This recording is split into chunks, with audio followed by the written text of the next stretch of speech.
kamu berkeringat banyak sekali, bisik Novi, tepat di belakang telinganya, membuat bulu kuduk Sandi meremang. Kenapa terburu-buru? Di sini udaranya dingin, tenang, dan tidak akan ada yang mengganggu kita.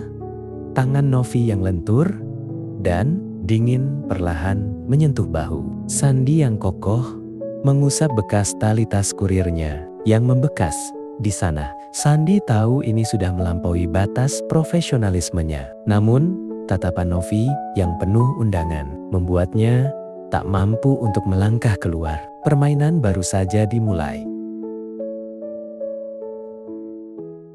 Siang itu, matahari seakan membakar kulit siapapun yang berani menantangnya. Seorang kurir muda bernama Sandi dengan tubuh tegap yang terbalut seragam ketat menghentikan motornya tepat di depan gerbang sebuah rumah kolonial yang megah namun tersembunyi. Keringat mengalir dari pelipisnya, jatuh melewati lehernya yang kuat dan membasahi kemeja yang kini menempel ketat pada otot-otot dadanya. Suasana di perumahan itu sunyi senyap, menambah kesan panas yang bukan hanya berasal dari cuaca. Ia memegang sebuah paket kecil bertuliskan nama Novi.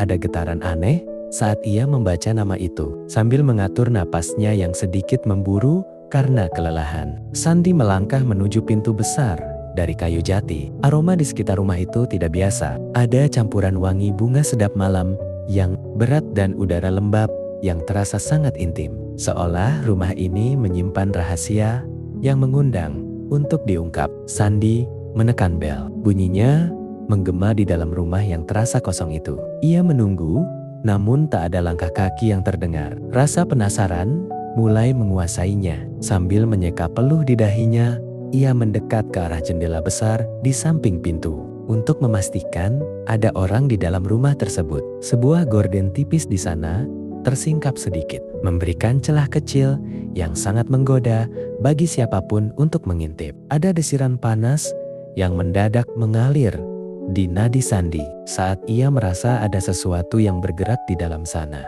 Keheningan itu justru membuatnya semakin terjebak dalam rasa ingin tahu yang berbahaya. Langkah Sandi tertahan di teras yang sunyi. Ketukan ketiga di pintu kayu jati itu masih tak kunjung mendapat jawaban. Hawa siang itu terasa semakin mencekik. Bukan hanya karena terik matahari, tapi karena aura misterius yang terpancar dari balik dinding rumah tersebut. Rasa penasaran yang liar mulai menguasai akalnya. Perlahan, Sandi bergeser menuju jendela besar di samping pintu.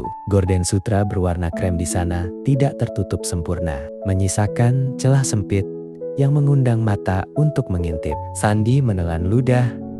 Detak jantungnya berdegup kencang saat ia memberanikan diri mendekat. Di dalam sana, dalam remang cahaya yang jatuh dari celah gorden, ia melihat sosok wanita itu. Wanita itu sedang duduk di sofa beludru, mengenakan daster tipis yang tersingkap hingga pangkal paha, memperlihatkan kulit yang tampak berkilau karena keringat halus. Sandi terpaku. Ia melihat jemari wanita itu bergerak dengan gerakan yang begitu emosional, menyentuh area leher dan dadanya dengan nafas yang terlihat berat dan tidak teratur. Suasana di dalam ruangan itu terasa sangat intim dan panas. Sandi merasa seperti sedang mencuri sesuatu yang sangat terlarang. Ia seharusnya pergi, namun pemandangan di depannya seolah mengunci kakinya di tempat. Ia terpesona oleh keberanian ekspresi wanita itu dalam kesendiriannya. Namun keberuntungan Sandi habis. Saat ia sedikit menggerakkan tubuhnya, bayangannya terpantul jelas pada kaca. Wanita itu tersentak kaget. Kepalanya menoleh dengan cepat ke arah jendela, dan mata mereka bertemu. Tatapan Novi tidak memancarkan kemarahan. Justru ada kilatan gairah dan rasa haus akan perhatian yang sangat dalam di sana. Sandi mematung, menyadari bahwa mulai detik ini tidak ada lagi jalan untuk kembali. Suara kunci yang diputar terdengar begitu keras. Di tengah keheningan teras itu, pintu terbuka perlahan dan hembusan udara dingin dari AC yang bercampur dengan aroma melati yang pekat menerpa wajah Sandi. Di ambang pintu, wanita itu berdiri. Ia tidak lagi tampak kaget. Ia justru terlihat sangat tenang. hampir terlalu tenang. Daster tipisnya yang berbahan sutra melekat di tubuhnya yang masih basah oleh keringat, mempertegas setiap lekukan yang tadi Sandi lihat dari balik jendela. Novi tidak mengenakan alas kaki, dan tatapannya yang tajam langsung mengunci mata Sandi, seolah sedang membedah pikiran kurir muda itu. Paketnya berat ya? Suara Novi rendah, serak, dan penuh dengan nada menggoda yang sulit diartikan. Sandi, yang tenggorokannya mendadak kering, hanya bisa mengangguk kaku. Iya Bu, atas nama Ibu Novi. Jangan panggil Ibu, panggil saja Novi. Potongnya dengan sebuah senyuman tipis yang sangat berani. Ia melangkah mundur, memberi ruang yang lebih dari cukup bagi Sandi untuk masuk. Tolong bawakan paketnya masuk ke dalam. Aku tidak kuat mengangkatnya sendirian. Sandi melangkah masuk ke dalam rumah yang remang-remang itu.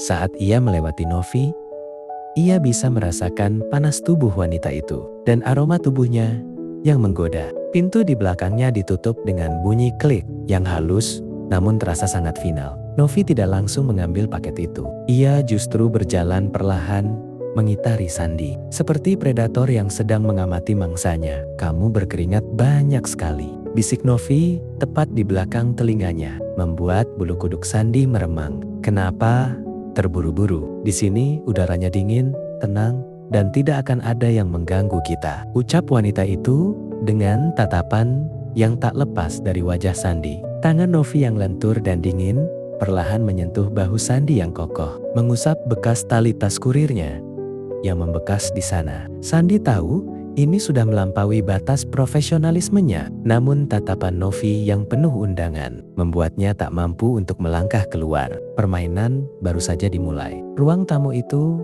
terasa seperti dunia yang berbeda, remang-remang, dingin karena AC, namun penuh dengan energi yang mendidih. Sandi berdiri mematung di tengah ruangan, sementara Novi duduk di tepi sofa bludru, menyilangkan kakinya yang jenjang dengan gerakan yang sengaja memperlihatkan keindahan kulitnya. Duduklah, Sandi. Jangan seperti sedang diinterogasi polisi.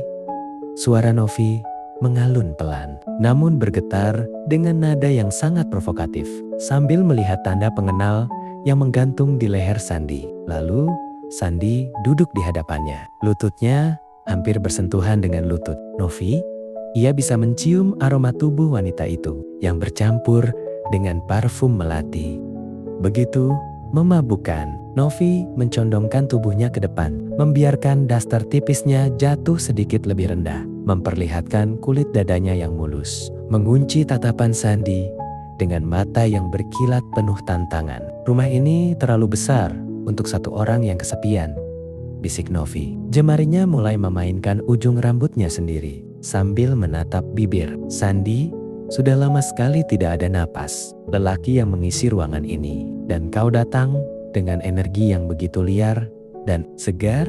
Sandi merasa udara di sekitarnya semakin menipis. Ketegangan di antara mereka sudah bukan lagi soal paket atau pekerjaan. Novi berdiri, berjalan perlahan, mendekat hingga aroma napasnya menyentuh leher Sandi.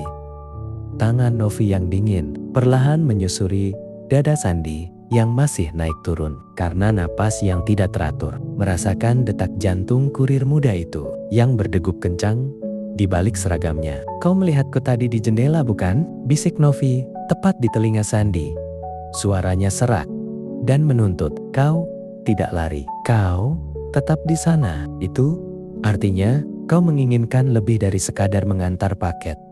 Sandi mendongak, matanya bertemu dengan tatapan Novi yang penuh gairah. Dalam keheningan rumah itu, batas antara benar dan salah mulai mengabur, digantikan oleh desakan naluri yang menuntut untuk dipenuhi. Sandi menarik napas dalam, menyadari bahwa di ruang tamu yang terisolasi ini, dialah yang memegang kendali atas apa yang akan terjadi selanjutnya. Udara di dalam ruangan itu masih terasa berat, seolah oksigen telah habis terbakar oleh intensitas yang baru saja terjadi. Sandi berdiri di tengah keheningan, merapikan seragamnya yang kini terasa lebih sempit dan kusut. Napasnya masih belum sepenuhnya stabil. Aroma tubuh Novi, campuran keringat halus dan parfum melati masih melekat kuat di kulitnya. Sebuah tanda yang tak terlihat namun terasa sangat nyata. Novi berdiri di dekat jendela, membelakangi Sandi.